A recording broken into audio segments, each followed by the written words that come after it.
कटघरे में खड़ा ये जो शख्स है, ये इस लड़की का बाप है। ये अपनी बेटी की शादी करना चाहता है, लेकिन शादी से पहले इस लड़की की कुछ फिजूल सी शर्तें हैं। शर्तें नहीं, पागलपन है। पागलपन?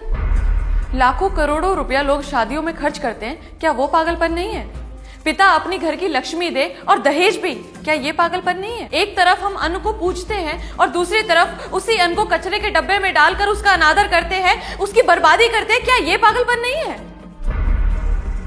शादी शादी ना होकर एक स्टेटस सिंबल बन गया है। जिसके पास जितना पैसा उतनी पैसे की बर्बादी। लाखों रुपया शादियों में खर्च कर देंगे, लेकिन वहीं अगर आपकी शादी में एक गरीब आदमी आकर खाना खाता हुआ पकड़ा जाए तो उसे मार पीट कर इतना जलील किया जाता है कि मानो आपकी 4 चांद लगी शादी में उसने एक धप्पा लगा दिया। ऐसी शादी को मैं शादी नहीं मानती हूँ जज साहब। इसलिए शादी के लिए मेरी अपनी कुछ शर्तें हैं। क्या शर्तें हैं तुम्हारी? शादी में दहेज ना दिया जाए। लेकिन दहेज तो लड़के वालों ने मांगा ही नहीं है जज साहब। AC, cooler, TV, washing machine, 5 lakh रुपए और एक गाड़ी, ये सब क्या है पापा? ये सब बेटी हम तुझे दे रहे हैं, लड़के वालों को नहीं।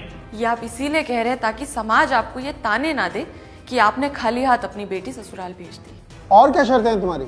शादी के कार्ड ना छपवाए जाएं। तो लोगों को शादी में कैसे बुलाया जाएगा? केवल घर परिवार के लोग ही शामिल हो और उनके लिए कार्ड छपवाने की कोई जरूरत नहीं है। उनको न्योते और भी तरीकों से भेजे जा सकते हैं। और क्या शर्तें हैं तुम्हारी? शादी किसी बैंक्वेट हॉल में ना कराई जाए, किसी मंदिर या साधारण से आश्रम में हो। इसकी कोई खास वजह? वजह सीधी है जज साहब। बैंक्वेट हॉल में डीजे होता है, वहां पर लोग नाचते हैं, गाते हैं, शराब पीते हैं और लड़ाई झगड़े करते हैं। मंदिर में ये सब नहीं होता। वहां डीजे का शोर नहीं होता, वहां घंटियों की मधुर ध्वनि होती है। वहां पर शराब नहीं होती, वहां प्रसाद होता है। लड़ाई झगड़े नहीं होते, आस्था होती है।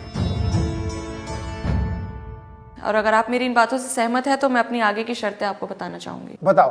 खाना बिल्कुल साधारण हो और गरीबों को भी खिलाया जाए। किसी के साथ भी पैसे या किसी भी वस्तु का कोई लेन देन ना हो। इन शर्तों के साथ कौन शादी करेगा इससे? अगर मेरी शर्तों में आपको कोई गलती, बुराई या त्रुटि नजर आ रही है तो आप मेरा विरोध कर सकते हैं, मुझे कोई आपत्ति नहीं है जज साहब। लेकिन क्या तुम्हें लगता है कि तुम्हारे ऐसा करने से लड़के वाले शादी के लिए हाँ बोल देंगे? पता नहीं जज साहब, पर मैं इतना जरूर कहना चाहूंगी, अगर वो ना करते हैं तो मुझे इस बात का जरा भी दुख नहीं है। इन शर्तों पे कोई शादी नहीं करेगा तुझसे, फिर क्या करेगी? जिन लड़कियों की शादी नहीं होती क्या वो कुछ नहीं कर सकती हैं पापा? आपको तो मुझ पे गर्व होना चाहिए कि मैं समाज के उस बदलाव के बारे में बात कर रही हूँ जिससे दहेज, घरेलू हिंसा, आर्थिक समस्याएं जो शादी में रुकावट पैदा करती हैं, उनको जड़ से खत्म किया जा सके। ये सामाजिक संतुलन की एक सीढ़ी है जज साहब। और मैं कोर्ट से ये अपील करना चाहूंगी कि शादी के लिए कुछ ऐसे नियम, कुछ ऐसे कानून बनाए जाएं जिससे समाज की ये कुरीतियां खत्म हो।